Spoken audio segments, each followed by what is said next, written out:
Ojiro wuoyo. Mano to siep na hinya Obungu Owich wasekendo ahinya. Ago erokamano kaka Ojiro wuoyo, but adwa napar ne Ojiro ni deviate out of the questions mipenje.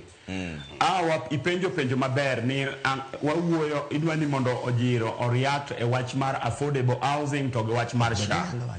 Yie na chak mokwongo kabisa ni e wach mar SHA to gi wach mar health mangima. Mokwongo adwa congratulate President William Samoei Ruto for elevating jotiarech Ramogi Oginga Odinga Teaching and Referral Hospital to a level 6. Ma en gima ne pok otim chien kucha. Wang'eni kata mana President Uhuru Muigai Kenyatta otiyo motieko hike 10 modhi yweyo mowuok to weyo kapok otimonwa the elevation mondo wabedi ni osiptal no bedo full parastatal manyalo konyowa e weche mag full referral. Kendo nyaka sama wuoyo kodi niendi koro tiyo e yore mowinjore nikech allocation mane Kisumu County ne keto ne was 1 billion to Ker William Samoei Ruto keto ne a tune of 3 billion. Ma by the time man was State House, mago are some of the things mane wa showa ni kokao serikal to di keto ne full allocation ma oko the cost of gik ma onego beno yudo in terms of basic equipments manyalo konyo weche mag treatment mondo wayud yath maber, wayud daktache, wayud gimoro amora mwanya yudo in form of services. Sani ndi wa mor gi mano. Adwa na chaka wachi kendo affordable housing mowuoyeni.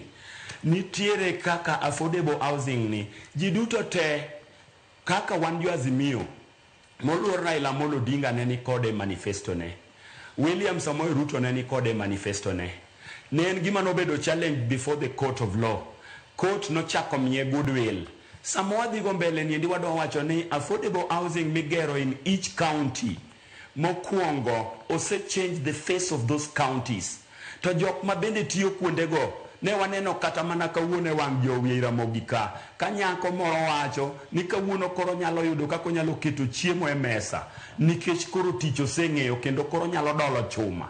En adier ni yawuotwa mang'eny kata Kisumu ka, Siaya, Homa Bay, Migori, Nairobi and across Kenya kawuono yudo gimoro ma ginyalo dok godo e ot because of that. Iyudo ni materials mabedo supplied, gimbe gibedo supplied locally. Nyiso ni jowa ma uso materials gimbe gin gi pesa. At the end of the day nitie gimiluongo ni circulation of money kaluore in the chain mar ohala matimore mar gero uteni. Miana wacho ni en gima ber nikech kata moger Kisumu waka Anderson igero ka, Makasembo mayande kero gero ka endi mayande kero yawo ka, duto matimore Kisumu ka waneno kaka Kisumu dhi bedo kendo ka ker biro wuok to biro konyowa kaka oganda. Yiena kora dole gini endi e counties wa mag Luo mondo asungi e nyadhi mar gik mosetimore sirikandni nikech nyaka wayiere owadwa Trevor ni siasa mbaya, maisha mbaya osehinyowa mane moluor manosedhi e yweyo kata manosenindo ma Nyasaye oket chunye kamokwe. Ker Moi ne wacho ni siasa mbaya, maisha mbaya kani pinge to onge dongruok kata achiel mane biro e gweng'i. Kibaki bende uchako tiyo kodwa kato ni kane siasa nitie manofil ni ok ber doko kelnwa dongruok. Ouru nyo biro kaeri to tok mosruok e kinde kod Raila Amolo Odinga nitiere mane waneno to kane pok gi mosore to onge dongruok mane biro e Nyanza waka. Omiyo gi sani kasungo nyadhi ma Kisumu waka endi Moi Stadium ka koro saniere jolweny osebiro kendo kore the loss magoyo mowinjore. Ei Kisumu waka asewacho ni elevation mar Jaramogi Teaching and Referral Hospital. Asewacho ni wach mar pur mar niang. Asekoni wach mar pur mar mchele.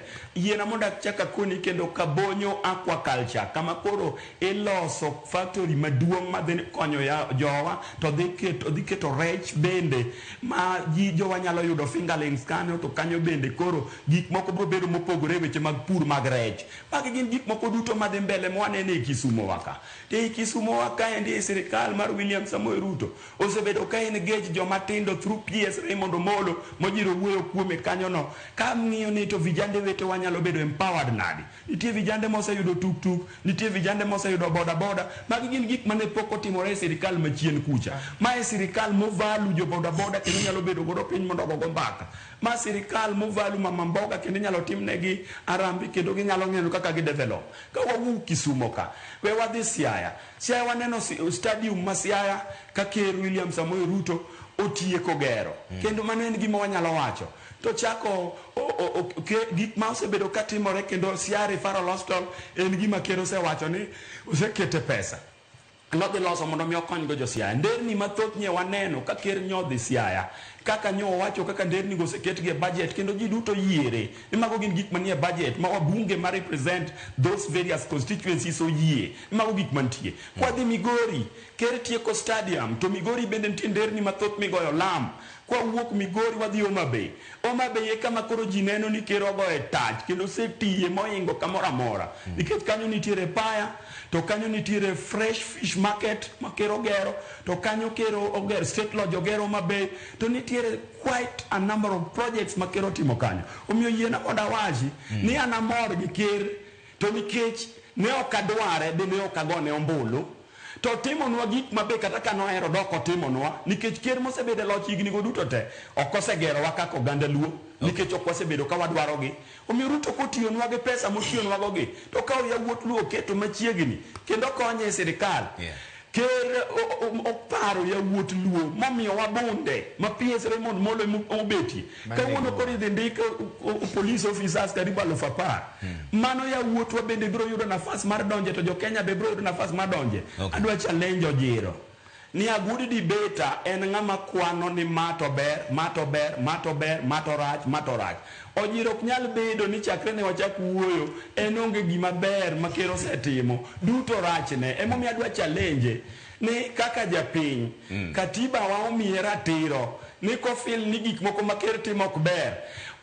Ojira nyalo kwayi ni mondo ichak constitute a process mar impeachment mondo mi ine kaka ker inyalo gol through jopiny ka en gima inyalo timo nikech fil no rach nikech ker to kata rach kata ber to dhi bedo kacha nyaka 2020 ang'o the end of 2022 end of 2027 mwadhi ni beno kanyasa omiye teko nikech bende embo campaign ko wuoyo gi jopiny odhi pick up from 2027 to 2032.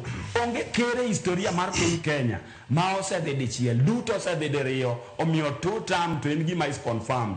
Adwa na tieki ka wacho on wach mar agenda no ni kaka oganda mar jopiny gisani gima duong' monego bed waketo machiegni onego bed ni watimo gimiluongo ni checks and balances kendo yie ne Ojiro adwa ni mondo wakonyre kode kamarach to wasiemo SHA nyocha pod korka okele as a pilot ka ogole from ang'o owuok from NHIF. Challenges nenye pod nyaka bedie nikech nyien gima nyien manye pod korki bedo introduced kanye timo the transition process nyaka kaka koro nyukete gote but gisama wuoyo kodini awuoyo go Ojiro as a leader nikech adwa chunge MCA makondele ward adwa nyiso Ojiro ni every day akawo jotuo magin jogo mok nyal konyore tachulo negi SHA anawuon personally achulo negi SHA tatero gi nyaka thieth osiptande wa SHA sani koro tiyo kendo konyo oganda wa weche mag mibadhi adwa wacho ni mibadhi is a collective responsibility mar every Kenyan.